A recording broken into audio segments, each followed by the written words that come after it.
एक बार की बात है, एक पानी का जहाज समुद्र के तूफानों में फंस गया था। पानी का जहाज और उसके सभी यात्री डूब गए, केवल एक को छोड़कर। वो यात्री ईश्वर की कृपा से बच गया और तैरते तैरते छोटे से टापू में पहुंच गया। वहां वो ईश्वर से प्रार्थना करने लगा, ईश्वर कोई मुझे यहाँ बचाने के लिए आ जाए। पूरा दिन गुजर गया पर उसे कोई बचाने नहीं आया। फिर वो रात को रेत में ही सो गया। दूसरे दिन उसने फिर ईश्वर से प्रार्थना किया, पर फिर उसे कोई बचाने के लिए नहीं आया। इस तरह से दिन गुजरते गए। वो रोज प्रार्थना करता था, पर उसकी मदद करने कोई नहीं आया। एक महीने बाद वो हार मान चुका था। उसने सारी उम्मीदें खो दी थी और टापू में लकड़ी की झोपड़ी बनाकर रहने लगा। वो वहां नारियल का पानी पी लेता, जंगल के फल खाता और मछलियों का शिकार करके उन्हें खाता था।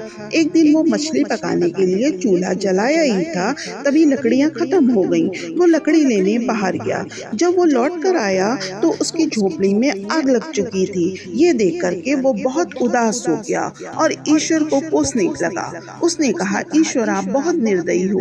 मैंने मदद मांगी, आपने मदद नहीं भेजी। मैंने रहने के लिए झोपड़ी बनाई, उसको भी आपने जला दिया। ईश्वर सच में आप बहुत निर्दयी हो। वो पूरा दिन ईश्वर को कोसता रहा। रात हो गई और वो बाहर रात में रेत पर ही सो गया। सवेरे जब उसकी नींद खुली तब उसने एक बड़े से पानी के जहाज को सामने पाया।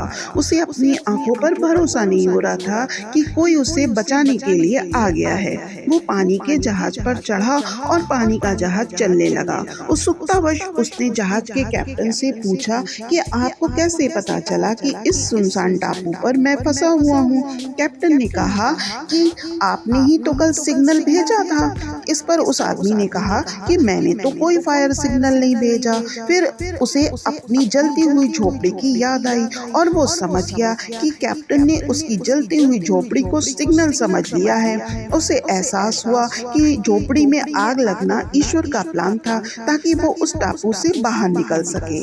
अब वो ईश्वर का शुक्रिया अदा करने लगा। साथियों, हम अपनी सीमित बुद्धि से दुनिया को देखते हैं और ईश्वर के प्लान को समझ नहीं पाते।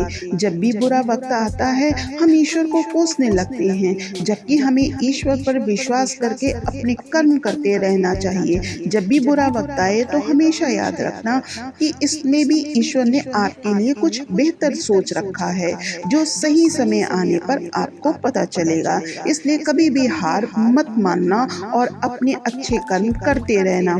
इसी के साथ मेरी कहानी समाप्त हुई। फिर मिलेंगे एक नई कहानी के साथ। तब तक साथियों, अपना ध्यान रखना और खुश रहना। धन्यवाद।